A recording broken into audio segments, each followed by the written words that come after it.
The next set of matches that we're going to have are definitely a set of matches that are going to be packed with energy because we are going to be seeing Sea and his team Method face off against World of Warcats. So Method is, like I said, fan favorite, huge Twitch following for a lot of the players on this team. And one of the cool things is they recently brought on Dota TKO and Beanslayer X, two players that are, once again, feared and revered on the ladder. They're bringing in this comp of players so they can play that dreaded Feral Warlock Shaman. Now the interesting thing about World of Warcats is this team is led by the Death Knight, the only Death Knight in the tournament, Black Jeff. Now Black Jeff has faced off against Sea before, not only in the ladder, but in last year's regionals actually. So this is going to be a highly anticipated rematch of what is most likely going to be Feral Warlock Shaman against Shadowcleave, which is Frost Death Knight, Affliction Warlock, Holy Paladin. And from what I've seen in their ladder matches so far, the Feral Warlock Shaman comp does tend to give Shadowcleave problems. Now that's not to say that Shadowcleave doesn't have answers for this. Going into this, assuming they do indeed play Shadowcleave, they do have a Feral on the team, so they could decide to mirror if they wanted to, except I think Feral Lock Shaman is a little bit more powerful than Feral Lock Holy Paladin, but regardless, go with me on this. So if they do decide to bring in that Shadowcleave versus Feral Warlock Shaman comp, one of the cool plays that I want you to look out for as the viewers is for Black Jeff to use his Death Grip ability. Once they've got full dots on everybody else, they're going to try to grip Sea into their team. The Holy Paladin is going to use the Fist of Justice ability on Sea into a full Strangulate by Jeff once again. So that's going to be a lot of CC on the enemy team, or on the healer of Method, Sea. And during that time, those dots that we mentioned before are going to be gradually ticking down on Method's health bars. And Sea, being the godlike shaman that he is, pardon the fanboy, being the awesome shaman that he is going to have to try some way to maybe use his grounding totems effectively in order to stop that Death Grip, Fist of Justice, Strangulate combo. Now, one of the things that we saw from that last game, just a big shout out to Absturge, is he grounded all those clones. That was so beast. And if Sea can have the same skill and luck with grounding some of these setups from the Shadowcleave, I think that they're going to be able to ride out that storm and really apply some serious pressure as Feral Warlock Shaman. That same Incarnation combo Dark Soul applies here, except this time the Holy Paladin won't have Incarnation as a druid to match it. He will have his wings, but he's also going to have his work cut out for him in this first match. Sounds like we're just about ready to go. I'm going to throw it back to the casters. Let's do this, guys. Thanks so much once again, Bajira, and the match is just about to open up here, and in interesting news, we actually have a Feral Lock Shaman mirror match going on here. Method, of course, playing that Feral Lock Shaman like Bajira was saying, but on the World of Warcats side of things, we don't have Black Jeff. Like, Black Jeff is the captain of World of Warcats. He's actually subbed himself out for Sykesy, who is a Feral Druid, and that's going to mean that World of Warcats is playing the FLS comp as well. So a little bit of a mirror match here. We're going to have to see how this actually works out for these teams. Yeah, and just taking a look at it, they are all running the exact same talents. So this mirror match is going to be really exciting. I mean, Method is known very well for this comp now because of Dota or Lockout TKO playing that Affliction Warlock, and of course we are going to have Beanslayer playing that Druid, also named CG, in this matchup. Let's see how this opener is going to happen, because it's going to matter so much, as I can't see where Sky is right now, as it looks like Beats by Drake is going to try to go out. We see the initial stun on to him. Not too much follow-up just quite yet. There we go. Now we're going to have some damage immediate. Dark Soul coming out right from the start from Beats by Drake. He really wants to get this game started, as we don't see anything out from Dota just quite yet. There we go. Now he's going to hit his Dark Soul. Wow, look at this spike damage coming out onto World of Warcats. World of Warcats. I actually love that name, mostly because I'm a huge cat person myself.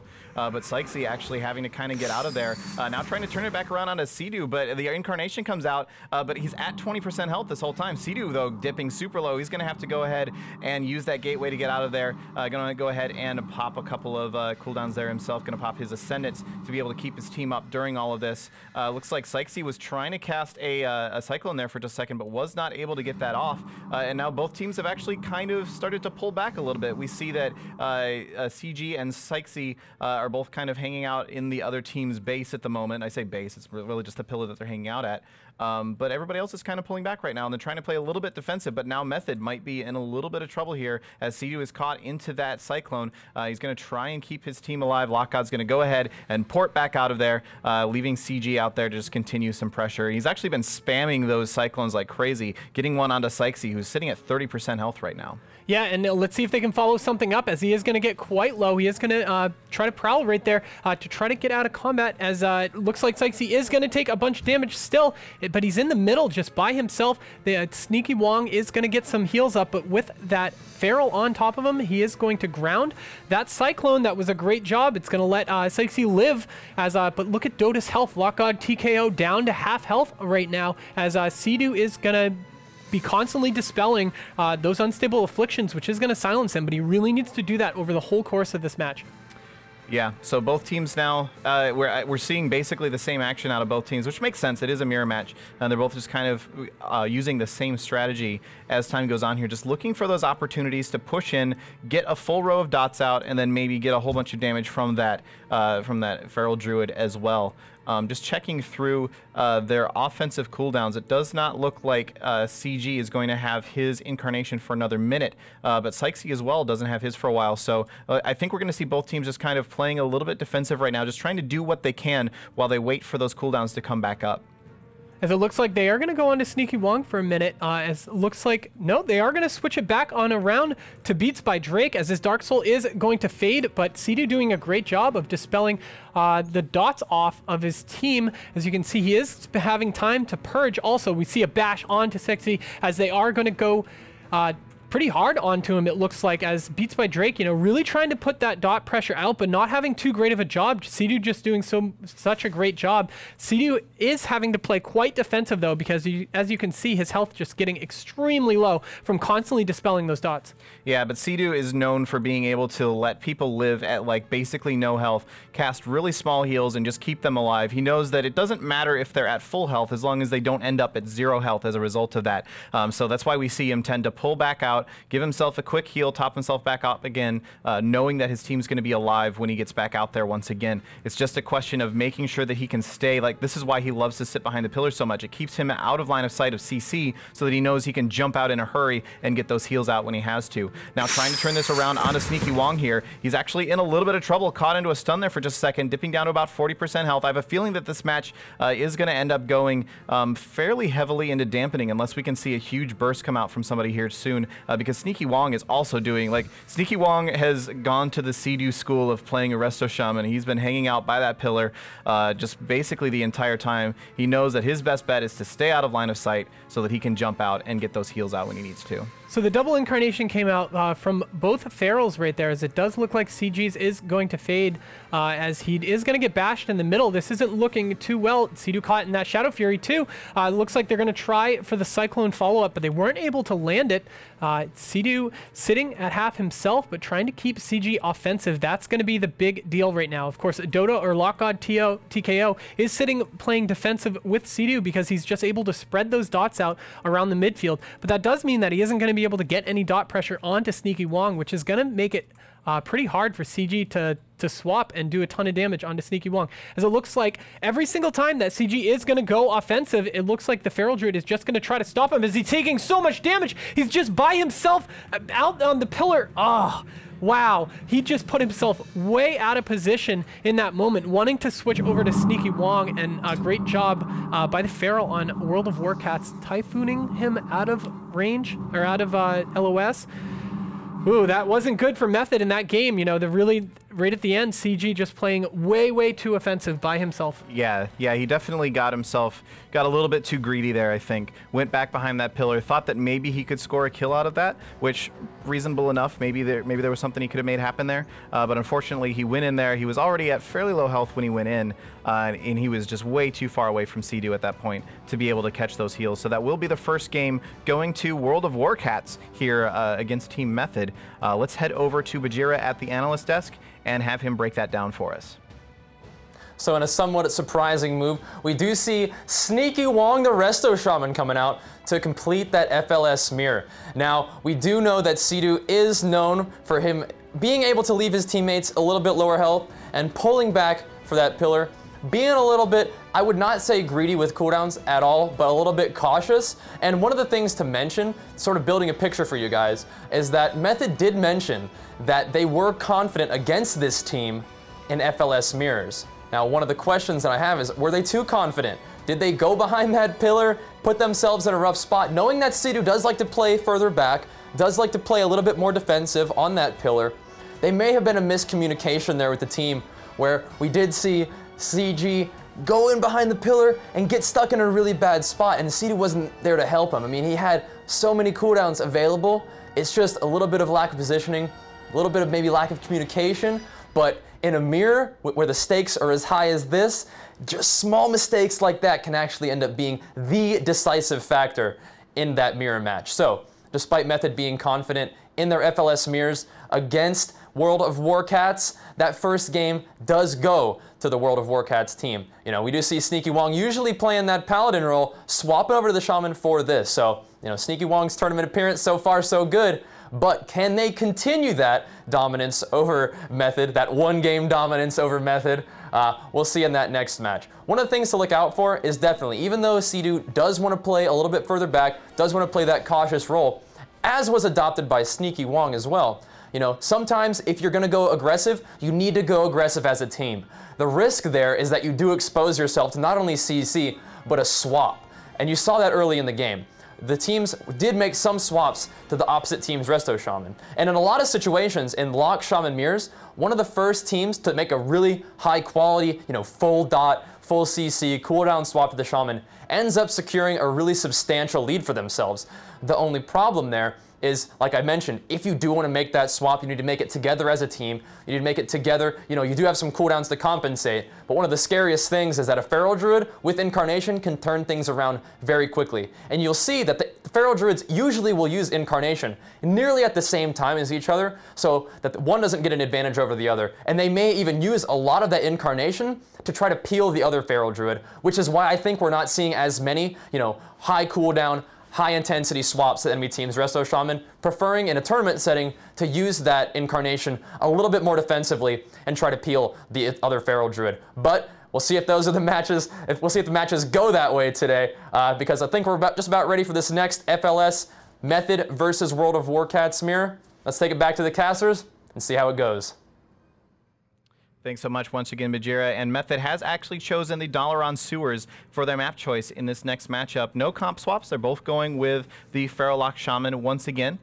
So we will be seeing yet another mirror match here, but this time on Dalaran Sewers. And that's an interesting map choice. I always find the map choices in mirror matches interesting because it's never going to be something about, well, we feel that our comp has a bigger advantage here. It's always like, which map am I more comfortable on? Which place feels a little bit more like home to me? And apparently Method, the Sewers are home for them or something. They're basically the Ninja Turtles. We're going to have to see if they can pull that out here against World of Warcats.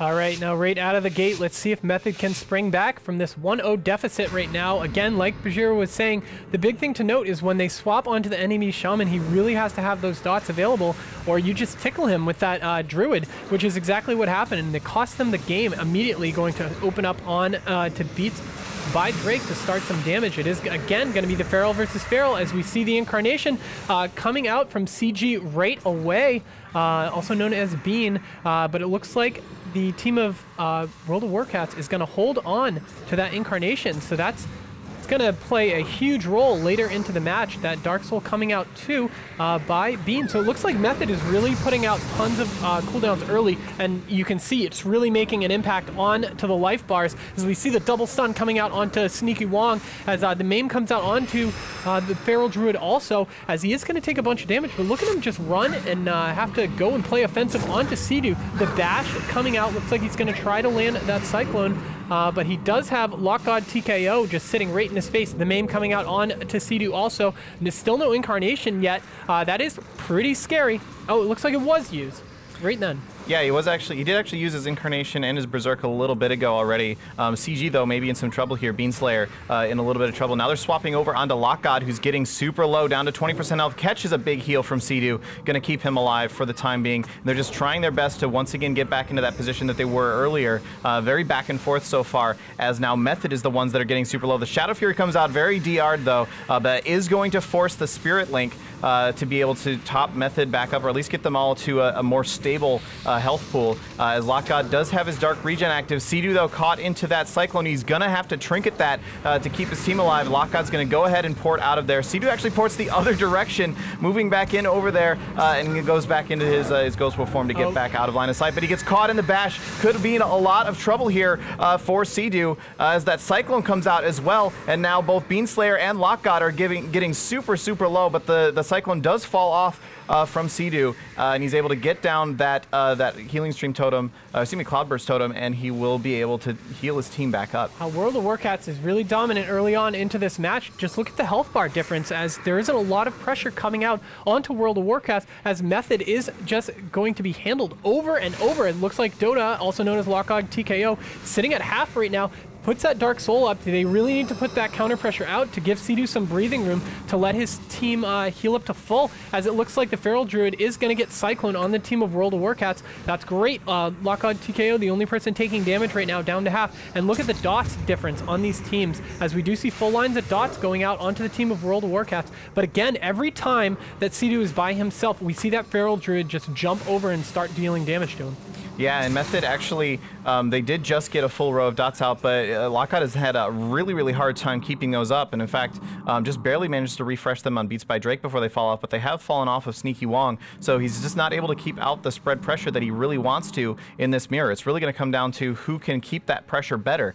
Now Sykesy into that Cyclone, real short Cyclone there, and gets caught into that Blood Fear as well, going to get knocked away just a little bit, but it's not quite enough to be able to make too much happen onto either Beats by Drake or Sneaky Wong. And both teams starting to stabilize a little bit here. Whoa! Sneaky Wong gets chunked super low. That Incarnation just does so much damage. That forces the Spirit Link out, which is pretty big. So we see a Cyclone coming and landing onto CG, which is really going to stop this offensive push. But because Incarnation just has such a long duration, he's still able to use a lot of it. Let's see if they can make something happen, as the dots are out everywhere. You can see the Rake dot on just about everyone onto the team of World of Warcats. That short Cyclone landing onto Beats by Drake also, and it looks like they are going to be turning it around onto Lockgod TKO, down to half. And again, Sea-Doo constantly dispelling and putting himself in a dangerous health position, but he is going to be stunned. Looks like we are going to have some fear coming out, but oh, there we go. Now we have a bash onto Sneaky Wong. That means that Sykesy is going to have to run away for a little bit, as both the Shaman and the Druid are getting quite low. Yeah, Sykesy getting super low over here. Sneaky Wong having to get over here to be able to cast some heals on him. That is going to force out the Ascendance as well from Sneaky Wong. And Method looking like they may have found their stride here, may be able to turn this around. They are in fact rising up against World of Warcats here, doing their best to be able to take them down. World of Warcats does get a bit of a breather here, and they will be able to get some heals back onto Sykesy. But Beats by Drake now the target of choice, taking a whole lot of damage there, trying to get his dots back out as much as he can. In fact, the dots have just come off as Sneaky Wong dispelled them off of Beats by Drake. So he's going to go ahead and port back out of there. And they're going to hide behind line of sight behind this water here for just a second, as Lockgod does have his offensive cooldowns up and active. Sea-Doo, though, caught into that stun there for just a second. Can he get this Healing Surge off? He does land that Healing Surge, going to top himself back up a bit. And, of course, has his Cloudburst Totem out once again, which is going to help keep his team alive through all of this damage, which is just looking like so much damage going back and forth on either side right now. Both teams doing a great job of keeping that pressure up as much as they possibly can. They really are. They're going to turn around onto Sneaky Wong. That bash, he's going to get him down to about half right now. The Hex goes out onto Beats by Drake, but it's instantly dispelled away, as it looks like Sneaky Wong is going to be okay, and even giving him some breathing room to start to dispel the dots off of his team. A bash goes down on to Sea-Doo. Sea-Doo in a pretty bad position right now with the, looks like that's going to force both Lockgod TO and Sea-Doo to have to port away. As they're going to have to stabilize. That last offensive push was great for Method. They just need to keep repeating that throughout the match. Yeah, we are now starting to get into dampening as well. We're at 6%, and that will continue to ramp up every few seconds as this match continues. Now Sykesy caught into that stun, could be in some trouble here. There was a little bit of the scary moment there. He was able to get out from behind that box and catch a couple of heals from Sneaky Wong, and now it looks like they are trying to turn this back around onto LockGod. They actually got the maim onto CG, aka Beanslayer. LockGod gets knocked away, catches a huge heal there from Sea-Doo. It's going to top him right back off again. Now CG into that Cyclone, will not be able to follow up any Cyclone on the other side. We'll have to find out if he can do anything coming out of that. Looks like no, he's just going to keep going after Beats by Drake for just a second. Looked like maybe he wanted to try to go after Sneaky Wong for a second, but he turned it right back around, went back onto Beats by Drake, who then ports out of there. And now LockGod, with his Dark Soul active, really wants to do his best to keep his dots up as much as possible, actually soul swapping them around to make sure that he has a full row of dots up on everybody. And the double Shadow Fury comes out as well. Sneaky Wong now getting pretty low, down to 30% health. Could be in some trouble back here. Gets back out of line of sight, drops his own Cloudburst Totem, but can he keep himself alive through this constant pressure as Method is just keeping themselves going after him? But Sykesy doing a great job of throwing out Cyclones to make sure that he can defuse this offensive push from Method and keep his team alive. Yeah, it looks like Sneaky Wong is going to stabilize out of that, but Sea-Doo just keeping his team extremely healthy, topped completely across the board, and with no dots out, this is looking great for Method. They need to continue this momentum late into the match, as it looks like we are going to have a stun on to the Feral Druid. He's going to be taking a bunch of damage, but no CC onto Sneaky Wong right now. Yeah, there is a Cyclone onto Sykesy, possibly just to keep him low so that maybe they can pull something off on a Sneaky Wong. They actually switch it up and put the Cyclone onto Beats by Drake coming out of that. So Sneaky Wong just having to spam his surges as much as he can, trying to keep his team alive. It's worth noting that he's at about half mana, whereas Sea-Doo is sitting pretty at 85% mana.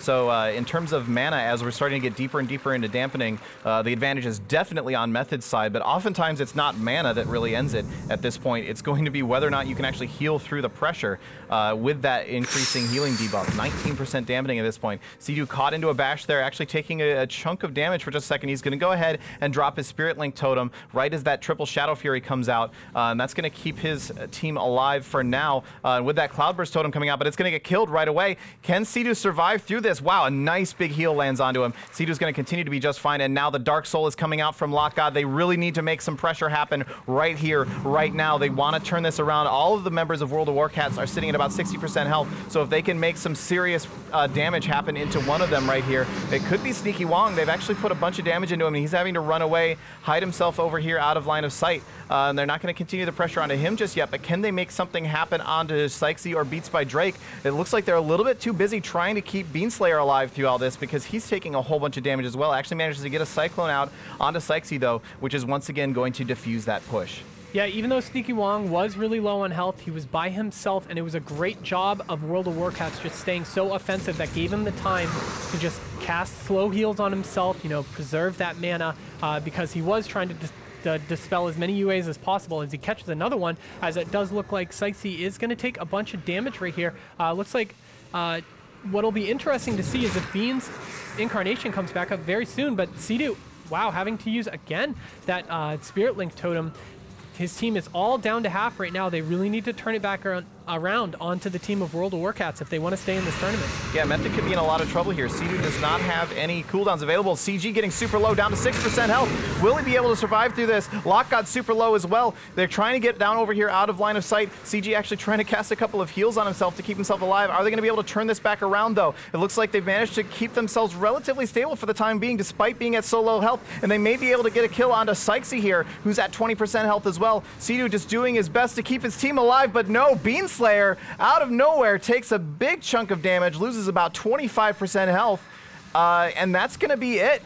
That's going to be 2-0 for World of Warcats, taking out what is quite possibly the fan favorite here, Team Method. Yeah, and what happened right there is you really sometimes just have to bet it all in these matches. When we saw all of Method down to about half, the play right there that happened was CG, also known as Bean, saw the opportunity to knock both Sykesy and Beats by Drake off of the top down to the bottom, and we saw it with Incarnation up, Bean just tunneling damage into Sykesy, but Sykesy was able to turn the stun around on him and just finish Bean off.